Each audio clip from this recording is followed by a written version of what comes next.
আসসালামু আলাইকুম। প্রিয় দর্শক শ্রোতা, আজ ১১ই ডিসেম্বর বৃহস্পতিবার। সাপ্তাহিক সম্প্রচার টক অফ দ্য উইক অনুষ্ঠানে আপনাদের স্বাগত জানাচ্ছি আমি সোহানা নাজনীন। আমার সাথে পরিচালনায় আছেন এইচবি রিতা। আজ আমাদের সাথে আছেন একজন সাংবাদিক ও কলামিস্ট শাহিন হাওলাদার।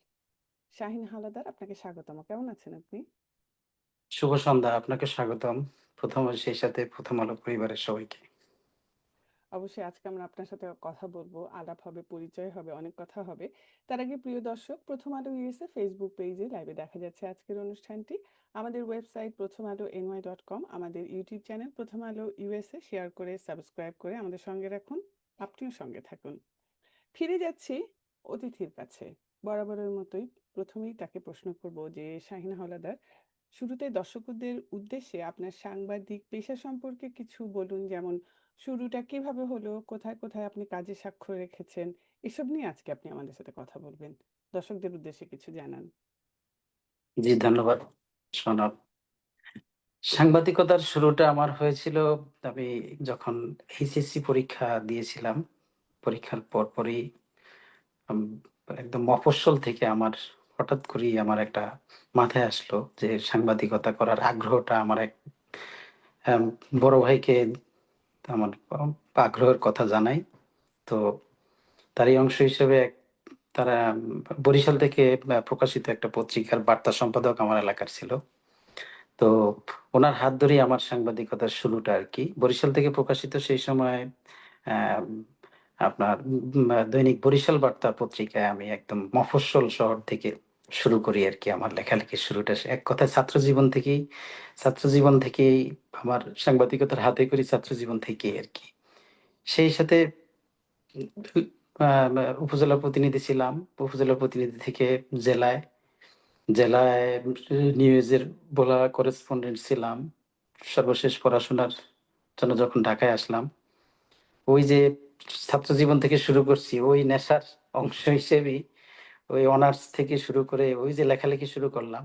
তো দীর্ঘ ১ যুগ আমি আ অ্যাক্টিভলি, বিশেষ করে ৭-৮ বছর খুব অ্যাক্টিভলি সাংবাদিকতা করেছিলাম। মাঝখান দিয়ে পারিবারিক প্রয়োজনে কিছুটা ব্যবসায়িকভাবে কিছুদিন কাজ করলেও ওই যে নেশা, ওই নেশার অংশ হিসেবে আবার ওই পেশায় চলে আসতে হয়েছিল। আমার সর্বশেষ সাপ্তাহিক, জাতীয় দৈনিক অনেকগুলো পত্রিকায়, অনলাইন নিউজ পেপার অনেকগুলো পত্রিকায় আমি সাংবাদিকতা করেছি।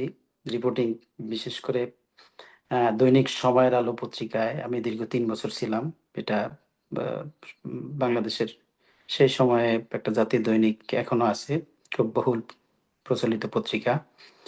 এরপরে আপনার বা দ্য বিজনেস পোস্ট নামে একটা পত্রিকা। এটা ইকোনমিক ইন্ডিকেটর নিয়ে কাজ করতো, একটা ইংলিশ পত্রিকা। পিএসপি গ্রুপ আপনারা জানেন। পিএসপি গ্রুপ এবং কিম আ আরেকটা কি বলে? আ ওয়েস্টিনের মানে ২ টা গ্রুপের সমন্বয়ে এই পত্রিকাটা বাজারে আসছিল। বেশ আলোচনাও হয়েছিল, কিন্তু আফসোসের বিষয়, দীর্ঘ অল্প কয়েকদিন আগেই, আ প্রায় তাও ৭-৮ মাস অথবা এর বেশি হবে, পত্রিকাটা তাদের ব্যক্তিগত প্রয়োজন দেখিয়ে পত্রিকাটা বন্ধ করেছে আরকি। তো বেশ অনলাইন গুলা নাই বললাম। অনেকগুলো পত্রিকায় কাজ করেছি। শুধুমাত্র ইকোনমিক ইন্ডিকেটর নিয়েই আমি আমার রিপোর্টিং এর অভিজ্ঞতা। আমার অন্যান্য বিষয়ে অত বেশি জ্ঞান নাই। জাস্ট বিশেষ করে আমি ব্যাংকিং সেক্টর গুলো নিয়ে, ইন্সুরেন্স সেক্টর গুলো নিয়ে, এগুলোর ডাটা বেস যেসব বা অ্যানুয়াল প্রতিবেদনের উপর আলো করে এবং বিভিন্ন তদন্ত প্রতিবেদনের আলোকে আমি বেশ কিছু রিপোর্ট করেছি, যেটা মানে পাঠকের মধ্যে বেশ সাড়া পেয়েছি। তথ্যের প্রয়োজনে আমি আমার যতটুকু মনে পড়ে আরকি, তথ্যের প্রয়োজনে আমি একদম গ্রামের চরাঞ্চল থেকে একদম আমাদের ভোলা একদম কোস্টাল এরিয়ার নিউজও করার সৌভাগ্য আমার হয়েছিল। একদম গ্রামের কি বলে অবহেলিত যেসব শিশুদের নিয়ে আমার অনেক রিপোর্ট ছিল। এরপরে আপনার আমার মনে আছে, যখন আমি সাংবাদিকতার আগ্রহটা কোন সময় পেয়েছিলাম, আমি যখন বরিশাল থেকে যে একটা পত্রিকা, যে আপনার বলেছিলাম যে বরিশাল বার্তা পত্রিকায় আমার একটা লেখা ছাপা হয়েছিল, প্রতিবেদন ছাপা হয়েছিল, যে শিরোনামটা এমন ছিল যে জনতা ব্যাংক মুন্সিরাট শাখা মৃত ব্যক্তিও লোন পেলেন। এই নিউজটা যখন করেছিলাম বেশ আলোচনা মানে পুরো ওই জেলায় ওই নিউজটা নিয়ে ওই দিন টক অফ দা মার্কেট ছিল আর কি। আলোড়ন সব তুলেছিল। আলোড়ন পেরেছিল ওই যে একটা পাঠকদের মধ্যে যে একটা মানে আগ্রহ দেখলাম আমার, যে আমাকে একটা প্রশংসার একটা পেলাম, এই যে নেশা ঢুকলো সেখান থেকে আর করে আর অ্যাক্টিভিটি।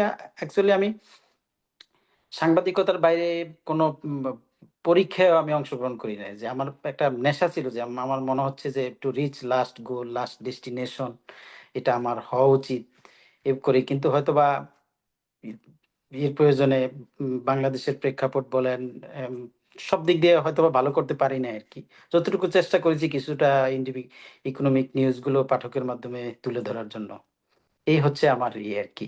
আপনার আর এর সর্বশেষ আমার একটা ব্যাংকিং রিপোর্টের কলা কৌশল নামে একটা বইও আছে। যারা অন্তত সাংবাদিকতা যারা একদম নতুন, অন্তত ব্যাংকিং রিপোর্টের কিভাবে ব্যাংকিং এর ডাটা সংগ্রহ করে কিভাবে পত্রিকায় একটা প্রতিবেদন প্রকাশ করতে হয় এই বিষয়ে একটা বই লেখারও সৌভাগ্য হয়েছে। আশা করি যারা ইয়ং প্রজন্মের নতুন প্রজন্মের যেসব সাংবাদিক তারা সাংবাদিকতায় বিশেষ করে অর্থনীতিবিদ নিয়ে কাজ করবে তাদের কিছুটা সহায়ক হবে বলে আমার বিশ্বাস। That's- চমৎকার, এই ব্যাপারটা জানা ছিল না। আচ্ছা, আপনি কি এই যে বললেন সাংবাদিকতা করতে আসলেন, যে সাংবাদিকতা করেছেন, সাংবাদিকতা করা উপলক্ষেই এসেছেন, ওই ইচ্ছাটা নিয়ে এসেছেন, আবার অনেকে লিখতে লিখতে সাংবাদিক হয়ে যায় বা পত্রিকার সাথে সংযুক্ত থাকতে থাকতে পরে সাংবাদিকতায় শুরু করে দেয়। কিন্তু আপনি যেটা দেখেছি যে সাংবাদিকতাটা আপনার মনের ভেতরেই ছিল, রক্তের ভেতরেই ছিল, যার যার জন্য আপনি রুট লেভেলে যেও কাজ করেছেন, বা যাদের কথা কেউ ভাবেনি কখনো, বা যে প্রত্যন্ত অঞ্চলে কেউ যায়নি আপনি চলে গেছেন। না তাই আমার তো? আমার অনেকের যদি আমাকে যদি আপনি বলেন যে আসলে সাংবাদিকতার আপনার সার্থকতা কি, কোন জায়গায় আপনি হুম হুম কতটুকু সার্থক বলে মনে করেন, আমার কাছে মনে হয়েছে যে এমন একটা পেশা যে পেশায় অন্তত অন্য কোনো পেশায় এমন আছে কিনা জানি না, এই পেশায় সব পেশার মানুষের সাথে মিশার যে একটা সৌভাগ্য। হুম আমি হুম এর আগেও বলেছিলাম যে অবহেলিত যে চরাঞ্চলগুলো, এই চরাঞ্চলগুলোর মানুষের জীবনযাত্রা যদি দেখতেন সেটারও সৌভাগ্য হয়েছে। সর্বশেষ নিউ ইয়র্কের মাটিতে তো আসলাম, এখানেও জাতিসংঘের প্রোগ্রামও কয়েকবার কভার করলাম, তারপরে বিশ্ব ব্যাংকের প্রোগ্রাম কভার হুম করেছি। তো এখানকার মানে সবগুলো আহ, পরি- এক কথায় সব পরিবেশে মিশার কিছুটা সমঝোতা তৈরি হয়ে গেছে। একটা আচ্ছা, এই আপনি যখন নিউ ইয়র্কের কথাই বললেন, তাহলে আরেকটা প্রশ্নে আসি, যে দ্বিতীয় প্রশ্নে মানে চলে আসি আমি, যে আপনি বাংলাদেশে সাংবাদিকতা করেছেন এবং বর্তমানে নিউ ইয়র্কে অবস্থান করছেন। যুক্তরাষ্ট্রের সাংবাদিকতায় সংবাদ সংগ্রহ, পরিবেশন এবং সম্পাদনায় বস্তুনিষ্ঠতা ও পেশাদার নৈতিকতা বজায় রাখার ক্ষেত্রে যে প্রাতিষ্ঠানিক চাপ, নির্দেশনা ও স্বাধীনতা দেখা যায়, বাংলাদেশের প্রেক্ষাপটে সেটির ভিন্নতা কেমন? আপনি মানে আপনার চোখে কিভাবে ধরা পড়েছে সেটা?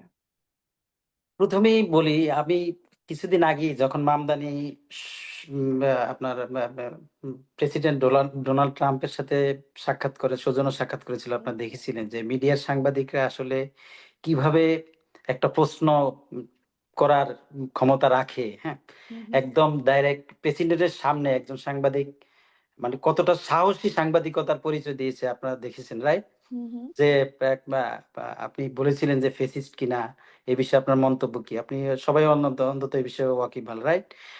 এই যে মানে একটা মিডিয়ার যে স্বাধীনতা হুম হুম এবং একটা প্রভাবশালী দেশের এসে দেখলাম বিশেষ করে বিদেশি স্ট্রিমের মিডিয়াগুলোতে যে সাংবাদিকতা আর আর বাংলাদেশের যে সাংবাদিকতা, এটার সাথে যদি আমরা আলোচনা করি, এটা আমরা মানে মূর্খতার পরিচয় ছাড়া কিছুই না। আমরা মানে কিছুই শিখি নাই সাংবাদিকতার যদি আমি মনে করি যে যে বিজ্ঞানী টলস্টয় বলেছিল যে আমি যতই পড়ি ততই আমার মূর্খতা প্রকাশ পায়। আর আমি এখানে এসে দেখলাম আমার মূর্খতা মানে কি, মানে একটা আমরা যে সাংবাদিকতায় হুম হুম আপনারা তো দেখেছেন যে আমরা আমাদের যেসব যারা মোরাল হিসেবে পরিচিত সাংবাদিকদের, এরা সংবাদ সম্মেলনে গেলে আমাদের প্রধানমন্ত্রীর সংবাদ সম্মেলনে গেলে প্রথমে যদি তাকে প্রশ্ন করা হয় সে বলে যে আমি বলার ভাষা হারিয়ে ফেলেছি, আপনার সাথে আমি কি বলবো, আপনি উন্নয়নের নেত্রী, আপনি আপনি আপনার শাড়িটা এত সুন্দর, আপনার মানে মৌলিক একটা সাংবাদিকদের যে একটা একটা মানে কি বলে আহ, যে গুণ থাকা দরকার একটা সাংবাদিকতার, যে একটা মৌলিক, যেই আমাদের মধ্যে তো বিশেষ করে বাংলাদেশের মধ্যে আমাদের মতো তরুণরা তো নাই, তো সিনিয়রদের সাংবাদিকতা আমরা পাই না আর কি। এটা সাংবাদিকতার বলতে বাংলাদেশের নাই আর কি, ছিল না আর কি। যদি কেউ কম্পেয়ার করার কোনো প্রশ্নই আসে না এখানকার। এখানে সাংবাদিকদের বেতন কাঠামো বলেন, সাংবাদিকদের মত প্রকাশের স্বাধীনতা বলেন, সাংবাদিকদের আহ, একটা রিপোর্টের হুম যে হুম। মান, আর আমাদের বাংলাদেশের একটা আমরা যে রিপোর্ট গুলো করেছি ওই মানের সাথে তো কোনো তুলনাই চলে না আর কি। আসলে আমরা বড় কোনো ক্ষেত্র পাই না, আমাদের শুরুটাই ওই যে বলে না, আমাদের জন্মেই আজন্ম পাপ, একটা কথা আছে না। আমাদের সাংবাদিকতার যে জন্মটাই হয়েছে এটাই আসলে আমরা, শুরুটাই আমাদের গলদ ছিল আর কি। মানে আপনার চোখে বিস্তর ফারাক বিস্তর মনে ফারাক, হয়েছে, এটার সাথে আসলে বিস্তর ফারাক মনে হয়েছে। এটা আজকে এই বিষয়টা নিয়ে যদি কথা বলি আমাদের মনে হয় আজকে সারাদিন এটা নিয়েই কথা বলতে সারাদিন। হবে। তাহলে আরেকটা প্রশ্নে আসি আমি, জি জি। যে ওয়ার্ল্ড প্রেস ফ্রিডম ইন্ডেক্স এই বাংলাদেশের অবস্থান তুলনামূলকভাবে পিছিয়ে থাকার পেছনে আসলে প্রধান কারণটা কি? একজন সাংবাদিক হিসেবে আপনি কি মনে করেন যে বাংলাদেশে সাংবাদিকদের শারীরিক নিরাপত্তা, ডিজিটাল নিরাপত্তা আইনের মতো মানে যেগুলো আছে এর মতো আইনি চাপ ও মত প্রকাশের স্বাধীনতার অভাব, এই চ্যালেঞ্জগুলো নিউ ইয়র্কের সাংবাদিকতার পরিবেশের তুলনায় কতটা গুরুতর বলে মনে হয় বাংলাদেশের ক্ষেত্রে? ওয়ার্ল্ড প্রেস ফ্রিডম ইন্ডেক্সটা আসলে ওরা তো একটা বিভিন্ন ইন্ডিকেটর নিয়ে একটা প্রতি বছর একটা র্যাঙ্কিং দেয়, রেটিং দেয়। আমরা সবাই জানি যারা অন্তত এই পেশায় আছেন। আহ, এখানে বাংলাদেশের যদি আমরা গত 3 দশকের অথবা তারও আগের যদি আপনি হুম হুম। ইতিহাস দেখেন, আসলে বাংলাদেশের বিশেষ করে সংবাদপত্রের স্বাধীনতা বলতে কিছু ছিল না। সংবাদপত্রের স্বাধীনতা নাম দিয়ে এটাকে দেওয়া ছিল সংবাদপত্রের অধীনতা। আমরা গণতান্ত্রিক রাষ্ট্রে একটা সংবাদপত্রের কেমন ভূমিকা থাকা উচিত ছিল, একটা সাংবাদিকদের আহ মত প্রকাশের কেমন স্বাধীনতা থাকা উচিত ছিল, এটা বলার অপেক্ষা রাখে না। এটা কাউকে দোষ দেওয়ার আগে আমরা আসলে একটা গণতান্ত্রিক রাষ্ট্রে যে গণতন্ত্রের চর্চা আপনারা এখানে এসে দেখছেন, ডেমোক্রেটিক কান্ট্রিতে ডেমোক্রেটিক দেশগুলো কিভাবে আপনার অন্তত গণতন্ত্র চর্চাটা হয়। যেখানে গণতন্ত্রের চর্চা ছিল না সেখানে আমাদের সাংবাদিকদের চর্চার কি বলবো, ডিজিটাল নিরাপত্তা আইন, তারপরে সাংবাদিকদের এই যে ঝুঁকি, বিভিন্ন মত প্রকাশের যে অধীনতাগুলো ছিল, সার্বিক দিক বিবেচনা করে তো গত 3 দশকে বাংলাদেশের র্যাঙ্কিং অনেকই খারাপ অবস্থানে ছিল, রাইট? এর আগে রিসেন্টলি মনে হয় 2025-এ দেখলাম যে কিছুটা আমরা ভারতের চেয়ে কিছুটা একটু ইয়ে হয়, 149তম মনে হয় আমাদেরকে আমাদের র্যাঙ্কিং আর কি। তাও 180টা দেশের সাথে তুলনা করে দেখলাম যে আমাদের র্যাঙ্কিং 149তম মনে হয়। আমার যতটুকু আমার মনে হয় না, অনেক আগের একটা ইয়ে পরিসংখ্যান বলছেন দেখেছিলাম, আপনি? পরিসংখ্যানটা আচ্ছা। বলতেছি। আমরা যদি প্রতিবেশী দেশের সাথে তুলনা করি, অন্যান্য মানে বড় বড় দেশ নাই বললাম, আমরা হুম যদি হুম। নেপালের সাথে তুলনা করি, নেপাল কিন্তু অন্তত সংবাদপত্রের যদি স্বাধীনতা বলেন আপনি, আহ, নেপালের চাইতে সবচেয়ে সুন্দর চর্চা হচ্ছে ভুটানে। আচ্ছা। ওরা ওদের র্যাঙ্কিং কিন্তু অনেক আগে, অথচ কত ছোট্ট দেশ, হুম বাট হুম। এরা মানে সাংবাদিকতার যে মূল কাঠামো, সাংবাদিকদের যে মত প্রকাশের যে স্বাধীনতা আছে, সাংবাদিকদের এক কথায় নিরাপত্তা, সাংবাদিকদের যেসব আহ, ইয়ে দরকার, আমাদের এই ইয়ের ভারত বাদই দিলাম, ভারত তো রিসেন্টলি আমরা আগে একটা সময় দেখতাম যে ভারতের আনন্দবাজার পত্রিকা, বিশেষ করে আমি আমি সবচেয়ে বেশি ফ্যান ছিলাম ইন্ডিয়ান টাইমসের। কিন্তু ইন্ডিয়ান টাইমসও রিসেন্টলি মোদির হিন্দুত্ববাদ নিয়ে যে সব আগ্রাসী, এক কেন্দ্রিক, এক পেশি, এমন ইন্ডিয়ান টাইমস কিন্তু এমন ছিল না আগে। এখনো তারা মানে পলিটিক্যালি ভাবে ডিভাইডেড হয়ে পত্রিকাগুলো হয়েছে। তো এক্ষেত্রে বাংলাদেশের 3 দশকের সূচকি যদি ধরেন, 3 দশকের যদি বলেন, বাংলাদেশ টোটাল একটা ভঙ্গুর একটা দেশ হিসেবে পরিগণিত হয়েছিল। সেই সময় সংবাদপত্রের কোনো স্বাধীনতা ছিল না, গণতান্ত্রিক সোর্স কি একটা রিপোর্ট, আমার বাস্তব অভিজ্ঞতা বলি, আমরা যখন আমাদেরকে বিভিন্ন সাপ্তাহিক রিপোর্টের মিটিং হইতো, আমাদেরকে বিভিন্ন স্পেশাল স্টোরির আমাদেরকে দায়িত্ব দেওয়া হতো যে আগামী এত দিনের মধ্যে এই বিষয়ের উপরে একটা রিপোর্ট। হুম আমরা হুম। মাঠঘাটে যারা আমাদের সিনিয়র ভাইরাও দেখতাম, অনেক কষ্ট করে খুব ভালো একটা রিপোর্ট নিয়ে আসছে ব্যাংকের, একটা ব্যাংকের তদন্ত প্রতিবেদনের আলোকে, অথবা একটা ব্যাংকের বড় করাপশন নিয়ে। কিন্তু নিউজটা আর আশার আলো দেখে নাই আর কি। ওই নিউজটা ওখানেই মানে প্রকাশের আগেই কবর হয়ে গেছে। এমন বহু নিউজ, বহু আহ, বহু কি বলবো, অনেক করাপশনের নিউজ আমরা দেখেছি যে এটা কোনো একটা নিউজ করলে মানে বিশেষ করে সরকার বিরোধী হবে, এটা নির্দিষ্ট সরকারের কথা না, যে একটা সরকার বিরোধী একটা নিউজ হবে, এটার জন্য আমাদের উপরে যারা ছিল এরা এদের চাকরির নিরাপত্তা চিন্তা করে, সার্বিক দিক চিন্তা করে এরা পত্রিকায় দিত না, পত্রিকার প্রকাশ করতো না। মানে এতটাই মানে একটা ভয়ঙ্কর একটা লিমিটেশন ছিল। লিমিটেশন ছিল। Every man is divided in political line. আপনার শুধু সংবাদপত্রের কথা বলবো কি, সংবাদপত্র যাদেরকে বসানো হয়তো, every person is divided in political line. এরা পলিটিক্যালি ভাবে নিয়োগ হইতো, এদের ইন্টেনশনই ছিল যে ইসার যুগ, ইসাকে প্রশংসা করে এইসব নিউজগুলো হবে। এখন মুসার যুগ, মনে হয় এখন আবার মুসার যুগে আবার সামনে যদি আরেক যুগ আসে, এই টেন্ডেন্সি আমাদের মধ্যে আমরা লালন করি। তো সেই হিসাবে র্যাঙ্কিং যে 149তম যদি আমাদেরকে দিয়ে থাকে, এটা আমাদের জন্য বিশাল ভাগ্যের আমি মনে করি। 180টা দেশের মধ্যে যদি আমরা 149তম জায়গায় যেয়ে থাকি, তাও এই রিসেন্টলি মনে হয় 2 বছরে কিছুটা হয়তো আমাদের এরা জরিপ করে কিছুটা গেছে। এর আগে আরো মনে হয় করুণ পরিস্থিতি ছিল আর কি। জি।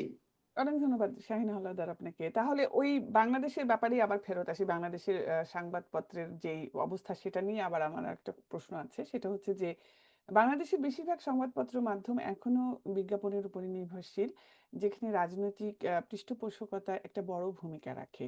অন্যদিকে নিউ ইয়র্ক কিংবা পশ্চিমা মিডিয়াগুলোর সাবস্ক্রিপশন, ডিজিটাল রাজত্ব এবং ডেটা নির্ভরশীলতার দিকে ঝুঁকছে। এই যে ভিন্ন রাজস্ব মডেলগুলো যে দুই দেশের সাংবাদিকদের পরিবেশনের স্বাধীনতা, সততাকে প্রভাবিত কি করছে বলে আপনি মনে করেন? আসলে বাংলাদেশের মিডিয়াগুলো প্রতিষ্ঠা, আমি আগেই বলছি, আমাদের জন্মে আজন্ম পাপ, রাইট?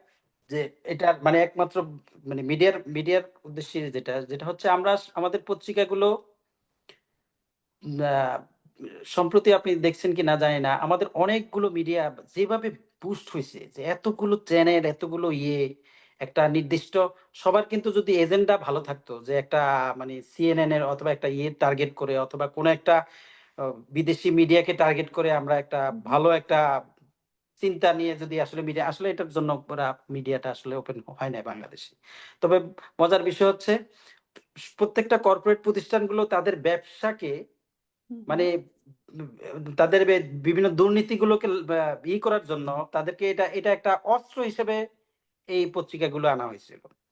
যাই হোক, এই পত্রিকাগুলো আসলে প্রত্যেকটা মিডিয়াই চলে বিজ্ঞাপনের উপরই। আমাদের হুম, এই হুম। বাংলাদেশের যদি প্রেক্ষাপটটা ধরেন, আহ এমনও দেখেছি যে আপনার পত্রিকাগুলোর মূল ছিল ক্রোড়পত্রগুলো দিয়ে পত্রিকা চলতো, এবং সরকারি বিজ্ঞাপনগুলো, বেসরকারি বিজ্ঞাপনগুলো, এগুলো দিয়ে কিন্তু পত্রিকা চলতো। কিন্তু এমন দেশের করোনা পরিস্থিতির পরে যেই প্রত্যেকটা ব্যাংক থেকে শুরু করে আমি অনেক সরকারি প্রতিষ্ঠানের সার্কুলার দেখছি যে মানে হুম, হুম। অন্তত যাই হোক না হোক পত্রিকাগুলোকে বাঁচানোর জন্য তো কোনো পরিকল্পনা ছিল না। সুতরাং এই বিজ্ঞাপন নির্ভর পত্রিকা যেহেতু আমাদের টার্গেটই ছিল এটা, আমাদের পত্রিকাগুলো আস্তে আস্তে কিন্তু এখন অনেক পত্রিকা বাজারে নাই এবং আছে। আর যারা ওই যে বললাম নিজস্ব স্বার্থের জন্য যেসব পত্রিকা আছে, হয়তোবা এরাই জানে পত্রিকাগুলো কিভাবে বা লাভের ইয়েতে চলে। কিন্তু বিদেশের সাথে যদি তুলনা করেন, বিদেশে যদি সিএনএন এর সাথে আপনি তুলনা করেন, এসব তো কথাই আসে না। তবে এসব এরা নির্দিষ্ট একটা টার্গেট নিয়ে, আপনি দেখেন 90 দশকের পরে সিএনএন কিন্তু আপনার যেই একটা আলোড়ন পড়ছিল যে বাগদাদ থেকে ওরা যে নিউজগুলো আপনার সম্প্রচার করেছিল, এরপর থেকেই কিন্তু সিএনএন এর ইয়ের মধ্যে আল জাজিরা ওরা একটা নির্দিষ্ট টার্গেট নিয়ে কাজ করছিল। এদের সাবস্ক্রিপশন, সোশ্যাল, এরা এদের পাঠক কিভাবে ধরতে হবে, যেসব মাস্টার প্ল্যান করছে, এদের সাথে তো আমাদের তুলনা করলে হবে না। তো আমরা সর্বশেষ বলবো আমাদের আমাদের বাংলাদেশের মিডিয়াগুলো এখনো যে নির্ভর মানে যে আর্থিক যে লাভবানের উদ্দেশ্যে যেই সিস্টেমে, এটা টোটালি একটা গলদ সিস্টেম। এই সিস্টেমটাকে করার জন্য যদি ভালো নিয়তে এই মিডিয়াগুলো চালানো হয়, অবশ্যই আমাদেরকে গ্লোবালাইজেশনের যে সিস্টেমে মেইন স্ট্রিমের মিডিয়াগুলো যেভাবে থাকে, যেভাবে তাদেরকে তারা আস্তে আস্তে অন্যদিকে ধাবিত হয়, আমাদেরকে ওইভাবে ওইভাবে যেতে হবে মনে হচ্ছে। আমি বিশ্বাস করি আরকি। জি। না, অবশ্যই একটা সাংঘাতিক ধরনের ভীষণ ধরনের পরিবর্তন দরকার আমাদের বাংলাদেশের। এটাই তো বলতে চাচ্ছেন আপনি যে সংবাদপত্রের মাধ্যমে যেটা এখনো চলছে, আমরা অনেক পিছিয়ে পড়ে আছি। আচ্ছা, আরেকটা যে জেনেছি যে যেটা এখন সম্প্রতি বিশেষ আবেদনের মাধ্যমে যেটা আমরা জেনেছি যে বাংলাদেশের অর্থনৈতিক সাংবাদিকতায় বিশেষ অবদানের জন্য আপনি একটু আগে বোধহয় বলেছেন যে নিউ ইয়র্কে সম্মাননা পেয়েছেন। এর আগেও আপনি গ্লোবাল ইউথ পার্লামেন্টের গ্লোবাল ইউথ লিডারশিপ অ্যাওয়ার্ড 2023 এবং মাদার তেরেসা গোল্ডেন অ্যাওয়ার্ড 2023 পেয়েছেন। তো এই অ্যাওয়ার্ডগুলো কোন সংস্থা থেকে বা কিসের উপর আসে, মানে অ্যাকচুয়ালি কিসের উপর আসলে পেয়েছেন? আমি সাংবাদিকতা করে একটা অ্যাওয়ার্ড পেতে হবে। বাংলাদেশের হুম, হুম, প্রেক্ষাপট তো জানেনই। রিসেন্টলি কিন্তু বা শুধুমাত্র ২-১ টা সংগঠন আছে যে এরা হুম, হুম, আপনি অন্তত অনুসন্ধানী রিপোর্ট গুলো নিয়ে আমাদের একদম সাংবাদিকদের বৃহৎ সংগঠন হিসেবে যেটা বাংলাদেশের সবচেয়ে পরিচিত ঢাকা রিপোর্টার্স ইউনিটি কিন্তু প্রতি বছর আপনার দিচ্ছে দেখেন। এর ইয়ারে ইকোনমিক রিপোর্টার্স ফোরাম বেশ কিছু সংগঠন কিন্তু বা সাংবাদিকদের আ বা মা এই পেশাগত দক্ষতা বৃদ্ধির জন্য তাদেরকে উৎসাহিত করার জন্য কিছু দিচ্ছে। আমি অন্তত অ্যা ব মানে ওই সময় আসলে পত্রিকায় কোনো একটা লেখা দিয়ে মানে অ্যাওয়ার্ড নিতে হবে। মানে ওই হিসাব করে কিন্তু আসলে আমার সাংবাদিকতা করি নাই। তো তারপরেও বেশ কিছু করার জন্য আপনি বলছিলেনই। আমি অন্তত উৎসাহ পাওয়ার জন্য কিছু বা হুম, সম্মাননা হুম, আমার কাছে হয়তোবা এটা আমাকে আরো পেশাগত কাজে অ্যা বি ই করে করা হয়েছিল। আপনি বলছেন যে অর্থনৈতিক ইকোনমিক সাংবাদিকতা করার কারণে আমি ওই যে একটা সংগঠন আছে আপনার বা বা ইয়েতে ঢাকা থেকে আমরা মাদার তেরেসা একটা গোল্ডেন অ্যাওয়ার্ড নিয়েছিলাম। হুম, হুম, তারপরে দুবাই থেকে একটা গ্লোবাল ইউথ একটা লিডারশিপ অ্যাওয়ার্ড। জাস্ট সামাজিক ওরা বিশ্বব্যাপী একটা অনেকগুলো দেশের সাংবাদিক থেকে শুরু করে বিভিন্ন শ্রেণী পেশার মানুষকে তাদের পেশাগত কাজে উদ্বুদ্ধ করার জন্য বিশেষ করে তরুণদের উদ্দেশ্যে হুম, উৎসাহিত হুম। করার জন্য এই অ্যাওয়ার্ড দিয়েছিল। তো এগুলো নিয়েছিলাম। পাশাপাশি আমি বেশ কিছু সামাজিক এবং স্থানীয় বা বা বা সাংবাদিক সংগঠনগুলো থেকে সম্মাননা পেয়েছিলাম। তো এই আসলে সম্মাননা আমার জন্য কিছুটা স্বস্তি হলো। আমি আসলে অ্যাওয়ার্ড অ্যাওয়ার্ডের পিছে ছুটি নাই আরকি। অ্যাওয়ার্ড নিয়ে আসলে সাংবাদিকতা করার চিন্তাভাবনা ছিল না আরকি। কিন্তু অ্যাওয়ার্ড তো মানুষকে অনুপ্রেরণাও দেয়, তাই না? এটা সেটাও দেয়। হয়তো জি। অনেক সময় নিজের কাছেই হয়তো মনে হয় একটু বেশি হয়ে যাচ্ছে। আমি এটা আসলে দিয়ে আমি পারছি না। এক সত্যি কথা বলতে কি এখানে এসে আমি তো বললামই যে আমরা কি যে সাংবাদিকতা করছি, আমি যে এখন এই হুম, হুম, আপনার এই মিডিয়ার সামনে যে কথা বলতেছি, আমাকেই মনে হচ্ছে একটা নগণ্য। আমাকে নিয়ে অন্তত বলার মতো কোনো কিছু নাই। এখানের সাংবাদিকতার যদি বলি, আমি বাংলাদেশের কি সাংবাদিকতা করছি তাই। ওয়ার্ল্ড ব্যাংকের প্রোগ্রামে একটা যখন পাস যে আমাদের অন্যান্য দেশ থেকে যারা আসছে, দেখলাম যে ওরা নিউজের যে কি নেশা, হুম, ওরা যে হুম। কতগুলো স্বার্থ নিয়ে বাণিজ্য সংশ্লিষ্ট স্বার্থ নিয়ে পত্রিকাগুলোতে যে প্রতিবেদন দিছে। এরপরে আমি যে একজন রিপোর্টার আমি ওইটাই ভুলে গেছি। ভুলে তা আমি গেছি। উনার পাশে পরিচয় দেওয়ার মতো আমার এমন ছিল না। কারণ আমাদের তো পত্রিকাগুলো এসবে আমি ৭ থেকে ৮ টা রিপোর্ট মনে হয় সেই সময় আমার মনে আছে ২০২২ এর যখন বা ওয়ার্ল্ড ব্যাংকের একটা বার্ষিক সাধারণ সভায় নিউজ দিছি। মনে হচ্ছে আমরা সাংবাদিকতা করি, আমরা সুরকার, আমরা গীতিকার, আমরা সব বুঝছেন? আমাদের নিউজগুলো আমরাই মানে Facebook এ প্রকাশ করি। হ্যাঁ, আমরাই মনে হচ্ছে পাঠকেরকে তুলে দেই। মানে এমন সাংবাদিকতা আমরা করছি আরকি। নিজেরই পাঠক হয়ে পড়ি আবার। এখানে এসে মনে হলো যে না, I need to start primary. Primarily যদি আমি এখন শুরু করি মনে হয় আছে এখনই আমার সাংবাদিকতা শুরু হবে। এতদিনে কিছুই করি নাই আরকি। জি, এবার একটু ভিন্ন ধরনের প্রশ্নে যাই জি, যে সিউর। পেশাগত সাংবাদিক এবং পার্ট টাইম সাংবাদিকতার নিয়ম নিয়ে নানা ধরনের আলোচনা সমালোচনা রয়েছে মানুষের ভেতরে। একজন পার্ট টাইম সাংবাদিক যখন সাংবাদিকতার বাইরে অন্য একটা সংস্থায় পূর্ণকালীন চাকরি করেন, তখন কি তার এই যে সংবাদ সংগ্রহ, পরিবেশন ও বিশ্লেষণ এই জায়গাগুলোতে বস্তুনিষ্ঠতা বজায় রাখা কঠিন হয়ে পড়ে?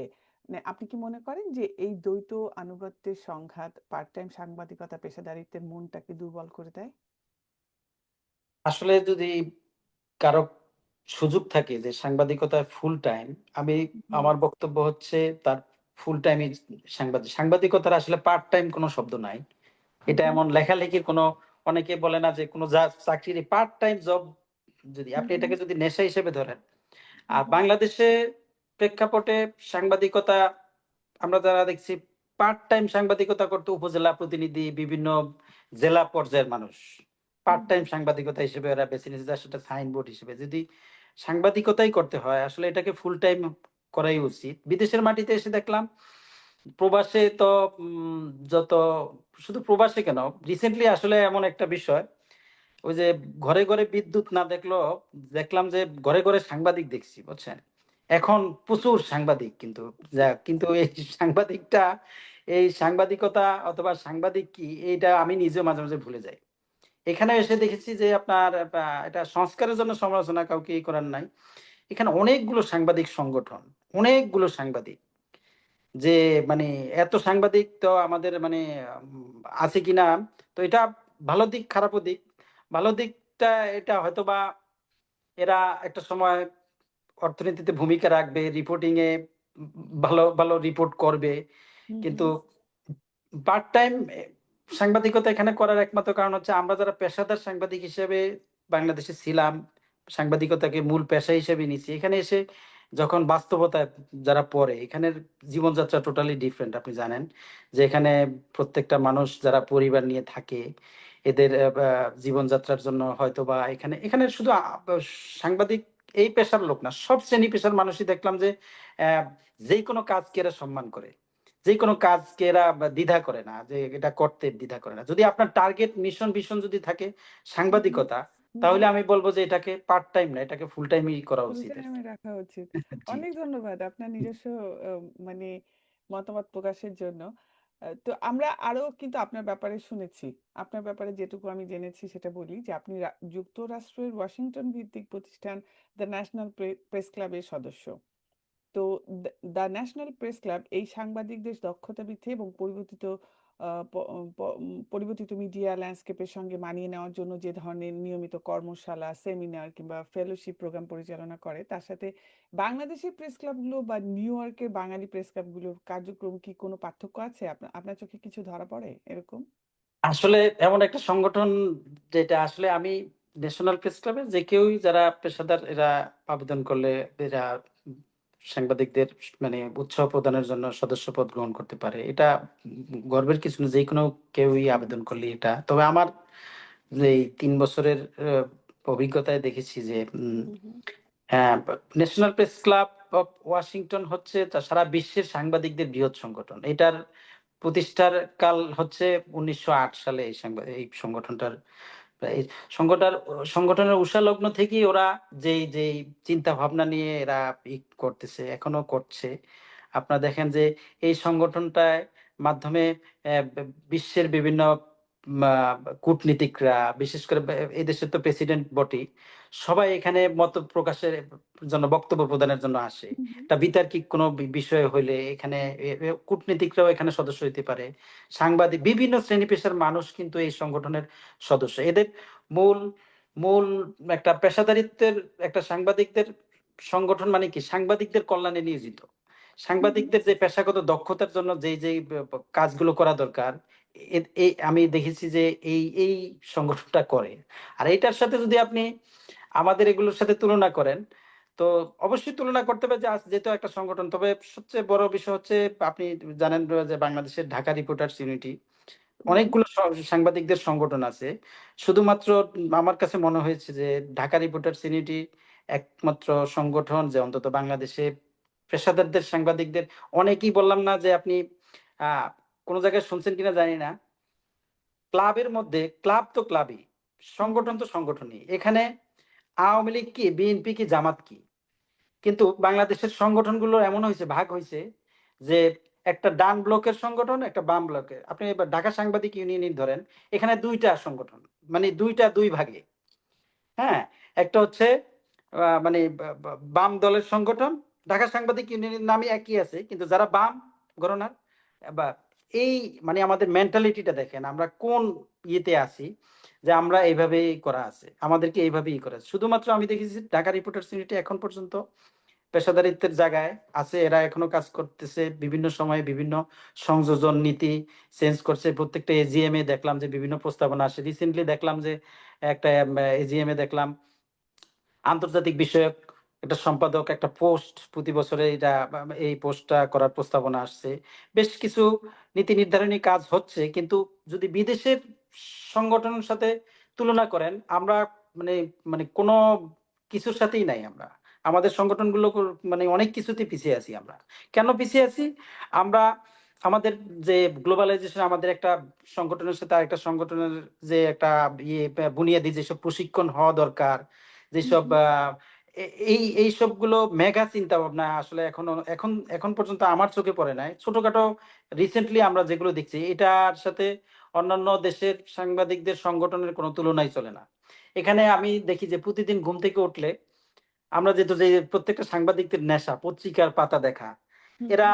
প্রত্যেকটা সংগঠনের যাদের নিজস্ব মেইলে পত্রিকার হেডলাইন গুলো দিয়ে দেয়। নিউইয়র্ক থেকে একদম টোটাল যুক্তরাষ্ট্রের আলোচিত ধরেন ১০টা ২০টা নিউজ যেটা হেডলাইন এটা দিয়ে আপনার ১ম এর মানে সকালের খোরাক এইভাবে ঘুম থেকে উঠলেই আপনি পাবেন।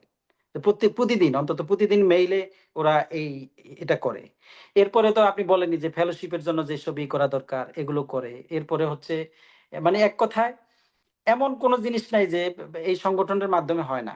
হুম, ন্যাশনাল হুম। প্রেস ক্লাব ওয়াশিংটন ওদের মেম্বারশিপ দের যে সুযোগ সুবিধা দরকার ইন্টারন্যাশনালি আমাদের একটা মেম্বার ডিরেক্টরি দেখলাম যে মেম্বার ডিরেক্টরিতে আপনি যত সদস্যদের আপনি অনলাইনে আপনি তার সাথে যোগাযোগ করতে পারবেন। আপনি অনলাইনে তার হেল্প নিতে পারবেন।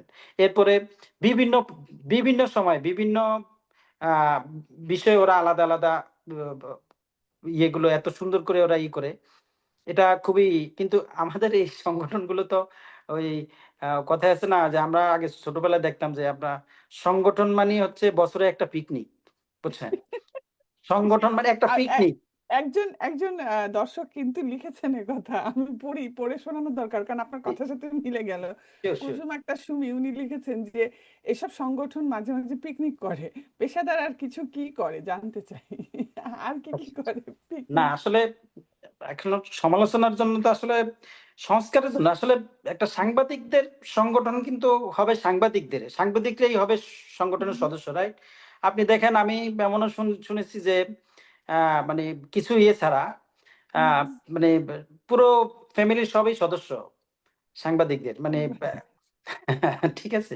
তো যাই হোক এটা হয়তোবা আস্তে, আস্তে যখন অন্যান্য কমিউনিটি বা মানে হয়তো সাংবাদিক অবশ্যই পরিবর্তন অবশ্যই আসবে। পরিবর্তন হবে। কিন্তু সেটাই। সাংবাদিক সংগঠন এটা না যে বছরে একটা পিকনিক করা, বছরে হুম, হুম। মানে একটা বিভিন্ন ব বা কি বলে উৎসাহ উদ্দীপনার জন্য শুধুমাত্র দিবস উদযাপন করা এটার জন্য সাংবাদিকদের সংগঠন দরকার নাই। তাহলে তো আপনি দরকার অন্য একটা নেই। সংগঠনই করতে পারেন। তাহলে আমার এই কাছে ব্যাপারে যেটা আমার মনে একটা হয়েছে আরকি। জি, আমার এই ব্যাপারে কিন্তু একটা প্রশ্ন আছে। সেটা হচ্ছে জি, যে জি। সোশ্যাল মিডিয়ার যে প্রভাব, ভাইরাল হওয়ার প্রতিযোগিতা, এই যে সাংবাদিকদের ভেতরে যে ভাইরাল হওয়ার প্রতিযোগিতা কিংবা আপনি সোশ্যাল মিডিয়ার কারণেই বলেন যে কারণেই বলেন যেটা সংবাদ মানকে কি কতটুকু ক্ষতিগ্রস্ত করছে? সাংবাদিকতার গভীরতা এটা কতটুকু হারিয়ে বাংলাদেশের যাচ্ছে? প্রেক্ষাপট যদি ধরি, আমি ধরেন হুম, হুম। যদি বাংলাদেশের সোশ্যাল মিডিয়ায় আসলে মানে বাংলাদেশের সংবাদপত্রের প্রতি মানুষের আস্থা আসলে অনেক আগ থেকেই চলে চলে গেছে। গেছে। হুম, হুম। আপনি যদি ধরেন একটা নিউজ যদি আপনার পলিটিক্যালি ভাবে যদি ধরেন একটা পত্রিকা নির্দিষ্ট সরকারের এজেন্ডা পালন করে, ওই সংশ্লিষ্ট একটা করাপশন এর নিউজ যদি ওই পত্রিকা না দেখে, হুম, রীতিমতই কিন্তু পাঠকদের মধ্যে একটা হয় যে এই পত্রিকাটার আসলে উদ্দেশ্য হচ্ছে একটা কারো গোলামি করা, কারো দালালি হুম, করা। হুম। পত্রিকাগুলো শুধু পত্রিকা কেন, সবচেয়ে বেশি তো টিভি চ্যানেলগুলো তো দেখতেই পাচ্ছেন। মানুষ মানে এতটাই মানে বাংলাদেশের মিডিয়াগুলো থেকে মানে মুখ সরিয়ে নিছে। সর্বশেষ যে সোশ্যাল মিডিয়া আমরা বিভিন্ন মানুষের সাথে যোগাযোগের একটা এটা একটা ফানি একটা হিসেবে দখল মাধ্যম করে হিসেবে আমরা ফেলেছে। ব্যবহার করতাম। সেইটার প্রতি মানুষের আস্থা চলে আসছে। চলে তাহলে গেছে। বোঝেন যে আমাদের সাংবাদিকতা এখন শিখতে হচ্ছে সোশ্যাল মিডিয়ার মাধ্যমে। কারণ আপনি দেখেন সোশ্যাল মিডিয়ায় রিসেন্টলি আমি দেখি যে অনেকেই অ্যাক্টিভ, অনেক ভালো, ভালো বা আপনি দেখেন অ্যা সাংবাদিক ইলিয়াস হোসেন যখন একটা সোশ্যাল মিডিয়ায় একটা নিউজ ছাড়েন, একটা বা বা কনক ভাই যখন একটা নিউজ ছাড়েন, আরো অনেকেই আছেন পিনাকি। তাদের জন্য কিন্তু দর্শকরা বসে থাকেন। হুম, তাদের হুম। একটা নিউজ করার জন্য। তার মানে আমাদের কতটা অধঃপতন হয়েছে দেখেন। যেই যে পত্রিকা মানে নিউজই না, সোশ্যাল মিডিয়ায় কোনো নিউজই না আমরা মনে করি। আমরা আগে জানতাম যে কোনো এটা এটা কোনো ইয়েও নাই। মানে কি বলে ডিজিটাল নিরাপত্তা আইনে তো আপনার এইসব সোশ্যাল মিডিয়ার বিভিন্ন বিষয় নিয়ে নানাবিধ কত আলোচনা সমালোচনা আছে। যাই হোক, তো সোশ্যাল মিডিয়ার প্রতি সোশ্যাল মিডিয়া আমাদেরকে আসলে এই যেসব মেইন স্ট্রিমের সাংবাদিক যারা অনেক বড় বড় কথা বলে, যারা এইসব পত্রিকা নিয়ে হুম, গর্ব করে, তাদের উচিত যে এগুলো থেকে শিক্ষা নেওয়া, যে একটা অন্তত সোশ্যাল মিডিয়ায় একটা নিউজ, সোশ্যাল মিডিয়ার প্রতি মানুষের এতটা প্রভাব, এটা আমাদের অধপতন নয়, আমাদের সাংবাদিকতা। আমি তো দেখেছি যে আমরা দেখতাম যে ওই নিউজের ক্ষেত্রে বা ওই ধরেন বাংলাদেশের কত আলোচিত ঘটনা ছিল। এইসব বিষয় নিয়ে কিন্তু ছিল না। দেখতাম যে ওই কাউকে হেয় করছি না। যেমন ধরেন হিরো আলমের একটা নিউজ। এটা হুম, কি হুম, এই ভালো মিডিয়া স্ট্রিম গুলো দেখছি খুব সুন্দর করে হুম, করছে। হুম, হুম, হ্যাঁ? হয়তোবা সে একটা আ আনছে। হইতে পারে। মানে আমাদের অধঃপতন, মানে আমরা কোন একটা সাংবাদিকতায় একটা টেলিভিশন গুলোতে যখন সারা বিশ্বে যখন ওয়ার্ল্ড ক্রাইসিস, করোনাকালীন পরিস্থিতি যখন ওয়ার্ল্ড ক্রাইসিস হইছে, তখন আমাদের মিডিয়া গুলো দেখছি যে মানে বিভিন্ন বিষয় নিয়া। যখন দেশের ব্যাংকিং করাপশন, দেশগুলো একদম তলাবিহীন ঝুরি হয়ে যাচ্ছে, একটা দেশের পরিস্থিতি, ভালো পাঠক ভালো নিউজ আশা করে, ভালো করাপশন নিউজ আশা করে। এটা কিন্তু পত্রিকাগুলোতে ছিল না। এজন্যই এটার প্রভাবটা এমনই হয়েছে যে এখন আমরা মানে পত্রিকা, মিডিয়ার চাইতে আমরা সোশ্যাল মিডিয়ার প্রতি আমাদের ঝোঁকটা বেশি আরকি। জি। তাহলে আমি আপনার একটা ব্যক্তিগত প্রশ্নে চলে যাচ্ছি। যেটা আপনি ১ম প্রশ্নের উত্তরে বলেছিলেন যে আপনি যখন সাংবাদিকতা শুরু করেন তখন একটা হেডলাইন দিয়ে আপনি বেশ আলোচিত হয়েছিলেন যে কত বছরের মৃত ব্যক্তি সে ব্যাংকে এক মানে লোন স্যাংশন মানে লোন পেলেন। তো এই যে হেডলাইন দিয়ে একটা জনগণের দৃষ্টি আকর্ষণ করা কিংবা সেই খবরটা পড়তে বাধ্য করা, এই যে সাংবাদিক হিসাবে এই কাজটা আপনাকে কতটুকু মনে হয় যে এটা করা উচিত প্রত্যেকটা সাংবাদিকের, যে আসলে আমার আকর্ষণ করা পাঠকের খুব মনটা? অত্যন্ত চমৎকার একটা কোয়েশ্চেন। আসলে সাংবাদিকতার তৃপ্তি হুম, যদি হুম, আমাকে যদি অন্তত কেউ জিজ্ঞাসা করে যে তো আপনি যে এত বছর সাংবাদিকতা করছেন, আপনার সার্থকতা কি? আপনার তৃপ্তিটা কি? হুম, হুম, আমার কাছে তৃপ্তিটা এমনই মনে হয়েছে যে যেসব করাপশন গুলো নিউজ করছি, ১ম আমার খুব মানে ভয় তো ছিলই। হুম, আমি বেশ অত বেশি আমাদের সিনিয়র রিপোর্টাররা যারা অসংখ্য রিপোর্ট, যে এইসব রিপোর্ট গুলো প্রশংসার দাবি রাখে। এই যে এখন রাজনীতিবিদদের বিভিন্ন আম ব এই বলেন মানুষের মুখের যে খোরাক, যে ওয়ার্ড পলিটিক্স করে এরা, রাজনীতিবিদরা।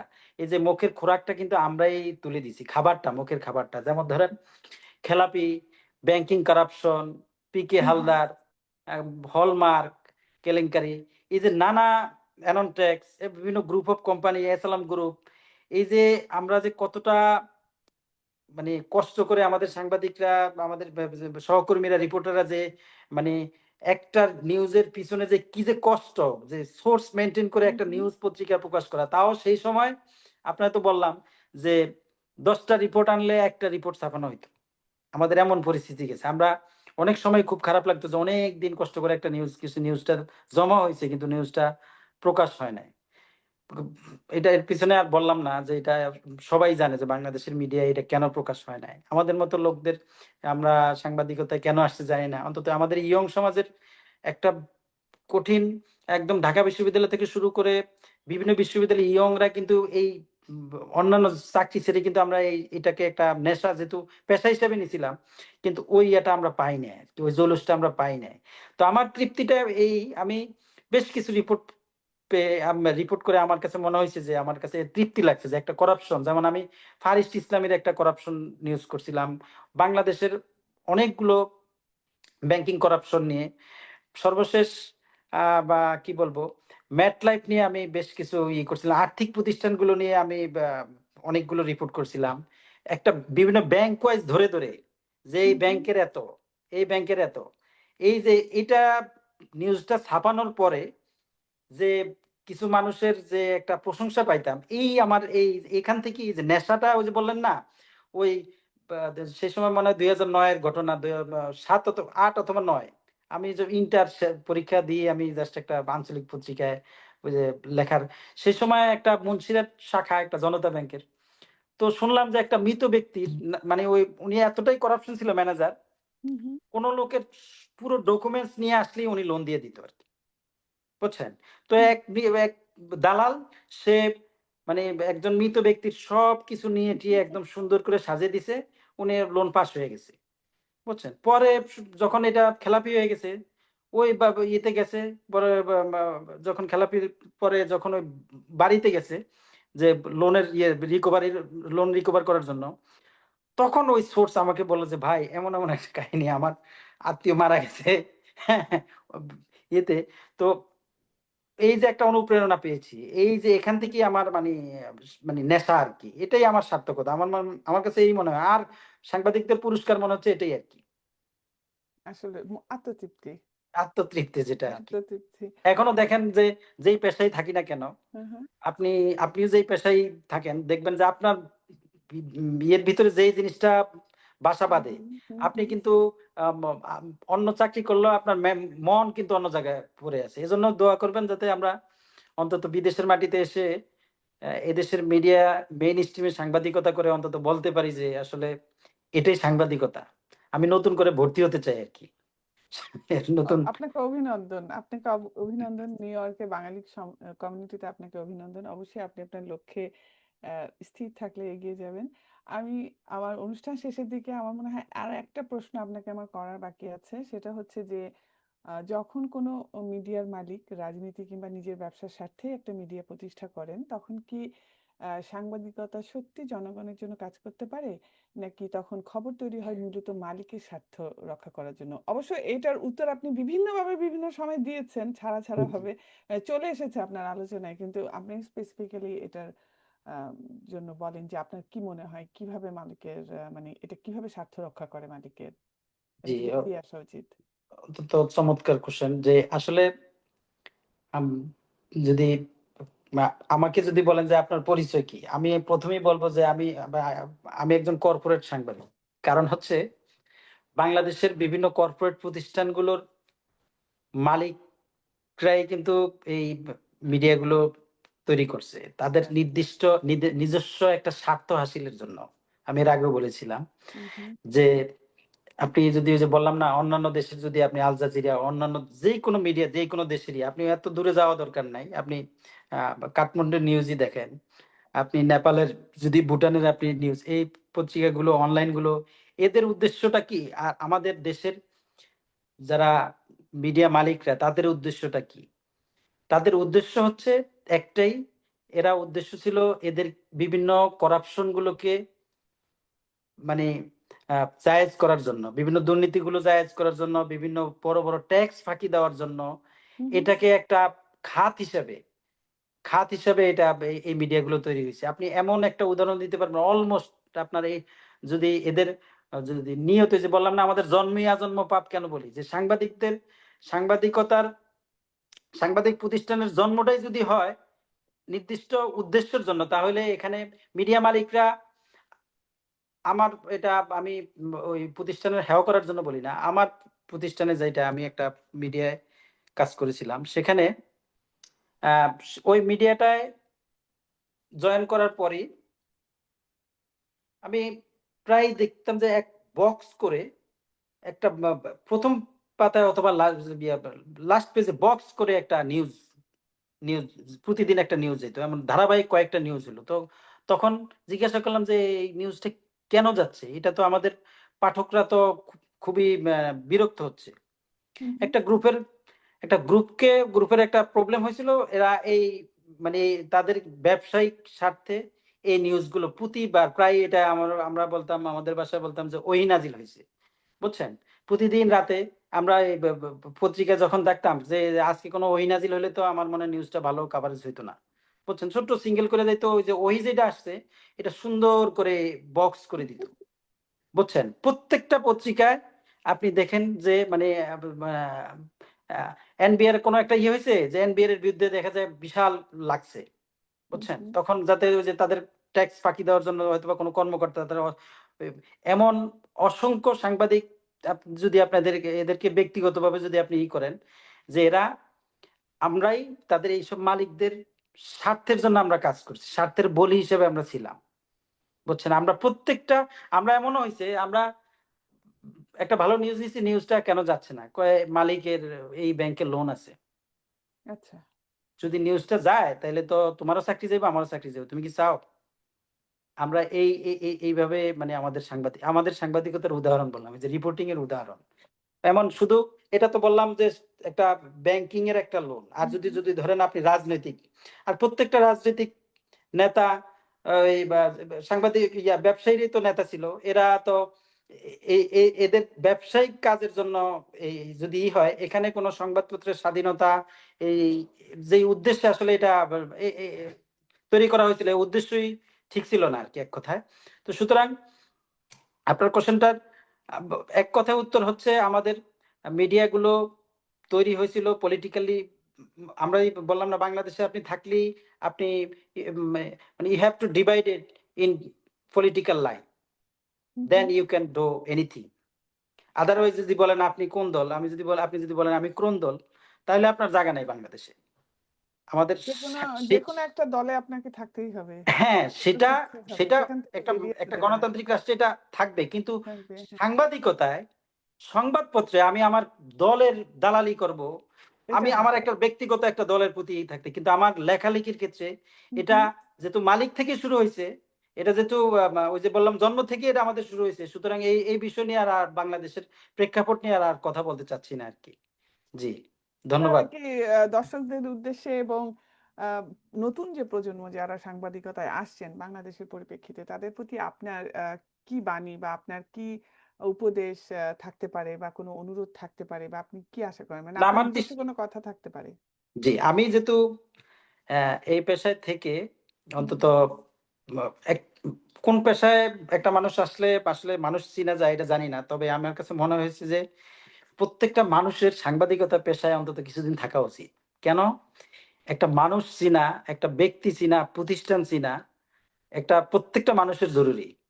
তো আমি অন্তত এই পেশায় এসে অন্তত দল বলেন, রাজনৈতিক দল বলেন, ব্যবসায়ী বলেন, অ্যা চোর, বাটপার, ভালো, খারাপ অন্তত এই পেশা না আসলে কেউই নেই। তরুণ প্রজন্মের উদ্দেশ্যে বলব, বাংলাদেশের মিডিয়াগুলোর যেহেতু যেভাবে বুস্টিং হইছে, হুম, হুম। অবশ্যই এটার একটা সময় আরো আরো আমাদের চেয়ে আরো ভালো রিপোর্ট এখন যারা সাংবাদিকতা করতেছে, আরো ভালো রিপোর্ট করছে দেখছি। রিসেন্টলি আমি বেশ কিছু আলোচিত রিপোর্ট দেখেছি যে অন্তত ব্যাংকিং আমি যেহেতু ইকোনমিক ইন্ডিকেটর বাইরে আমার কোনো নেশাই নাই। তবে ব্যাংকিং ইন্ডিকেটর নিয়ে যেসব নিউজগুলো আমার সহকর্মীরা এখনো করে আবার কিছু ইয়ং তরুণরা যারা ঢুকছে, খুব সুন্দর আলোচিত রিপোর্ট দেখি।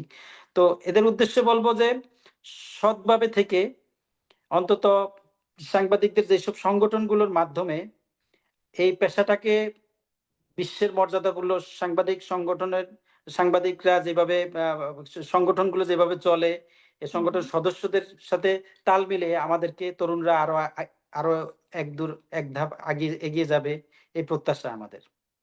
তরুণদের প্রতি আমরা বরাবরই প্রত্যাশা পূর্ণভাবে থাকি। আ যেহেতু তরুণরা আপনার বিভিন্ন সময়ে কিন্তু এখন অনেক কিছু দেখাইছে আমাদেরকে, হ্যাঁ? আসলেই। আমার মনে হচ্ছে যে বর্তমানে যে তরুণদের মধ্যে যে এই প্রতিবাদী কণ্ঠস্বর দেখেছি, হুম, হুম। আমার মনে হচ্ছে যে আরেকটা বাংলাদেশ অথবা এই আরেকটা মানে কি বলে দুর্নীতিমুক্ত একটা সমাজ হয়তোবা আমরা দেখব। যেটা হয়তোবা আমাদের আগেররাও পারে না, আমরাও কিছুটা পারি নাই। কিন্তু পরবর্তী প্রজন্ম হুম, মনে হুম। হয় আমাদের কিছুটা বাংলাদেশকে পরিবর্তন আনবে। কেউই সাংবাদিকতার মাধ্যমে, কেউই অ্যা রাজনীতিতে অংশগ্রহণ করে, কেউই অন্তত তরুণদের মধ্যে আমি এই ইয়েটা দেখেছি। স্পৃহাটা দেখতে পেয়েছি আমরা। ইহাটা দেখেছি। জি। অনেক ধন্যবাদ শাহীন হাওলাদার আপনাকে। আপনি অনেক কথা বলেছেন নিজের অভিজ্ঞতা, এদেশে কি দেখলেন, আপনার দুদেশেরই অভিজ্ঞতা যার যার জন্য আপনি ব্যাপারটাকে খুব সুন্দর করে ব্যাখ্যা করতে পারলেন এবং আপনার কাছ থেকে যেটা মানে বুঝলাম যে সাংবাদিকতায় সততা এবং নিষ্ঠাটাই সবার আগে জরুরি দরকার। সেটাই যেন তরুণ সমাজের মধ্যে প্রতিফলিত হয়। ধন্যবাদ আমাদের অনুষ্ঠানে আসার জন্য এবং আমাদের অনুষ্ঠান আলোকিত করার জন্য। আপনি অনেক মূল্যবান সময় ৫০ মিনিট দিয়ে ফেলেছেন আমাদের সাথে। প্রিয় দর্শক ধন্যবাদ আপনাকে সেই সাথে সময়ের আলোর কি প্রথম আলো পরিবারের সবাইকে। এইচবিডি তে আছেন, আজকে আসেন নাই। অন্য সময় প্রশ্ন নিয়ে আসেন। আজকে উনি মনে হয় শুনছেন। সবাই এখানে অনেক দর্শকের অনেক আম আ কমেন্ট এখানে আছে পড়তে পারছি। প্রত্যেকেই দেখছেন এবং খুব আপনার কথাগুলোতে আপনি যে উদাহরণগুলো টেনেছেন সেগুলো তো সবাই খুব আনন্দ পেয়েছে। আপনাকে আবারও ধন্যবাদ জানিয়ে অনুষ্ঠান শেষ করছি। প্রিয় দর্শক, আবারও বলছি, আমাদের অনুষ্ঠানটি লাইক দিয়ে শেয়ার করে সঙ্গে থাকুন, সঙ্গে রাখুন আমাদেরকে, আমরা অনুপ্রাণিত হব। আসছে বৃহস্পতিবার রাত 9টায় আবারও দেখা হবে টক অফ দ্য উইক অনুষ্ঠানে। জীবন আনন্দের হোক, ভালোবাসার হোক। শুভরাত্রি।